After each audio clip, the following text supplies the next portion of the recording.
Please just bring Maddox home.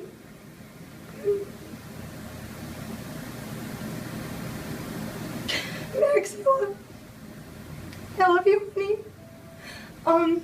Ryan, please call. Imaginez un instant. Votre bébé vient de remporter le plus grand combat de sa vie. Pendant des mois, vous avez vécu entre les hôpitaux, les chimiothérapies, les examens, les nuits sans sommeil.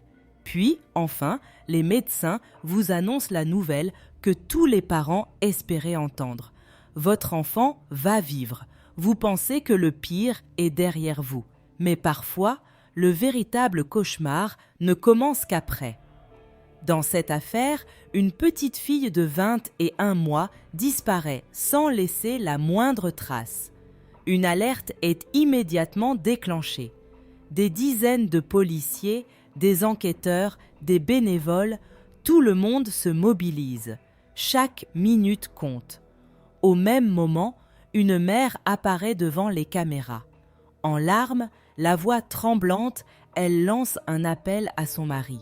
Elle le supplie simplement de ramener leur fille. Elle lui répète qu'elle l'aime, qu'il n'est pas trop tard, que personne ne lui fera de mal s'il revient. Ce qu'elle ignore, c'est que pendant qu'elle parle devant les caméras, la vérité est déjà bien plus terrible que tout ce qu'elle peut imaginer.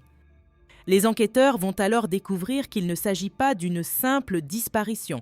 Derrière cette affaire se cache une histoire qui dépasse l'entendement, une histoire de souffrance, de secret, et d'un mobile qui laissera tout le monde sans voix. Comment un père que tout le monde décrivait comme attentionné, présent et prêt à tout pour sauver sa fille a-t-il pu devenir le principal suspect de sa disparition ? Pourquoi cette petite fille, qui venait tout juste de vaincre un cancer, n'a-t-elle jamais eu la chance de profiter de cette nouvelle vie qui l'attendait ? Et surtout, qu'a-t-il réellement pu se passer dans l'esprit de cet homme pour qu'une journée qui semblait parfaitement ordinaire se transforme en l'un des drames familiaux les plus bouleversants que j'ai eu à raconter ? Je vous donne rendez-vous aujourd'hui à 17h30 sur ma chaîne principale Cruauté en face TV pour découvrir l'intégralité de cette affaire.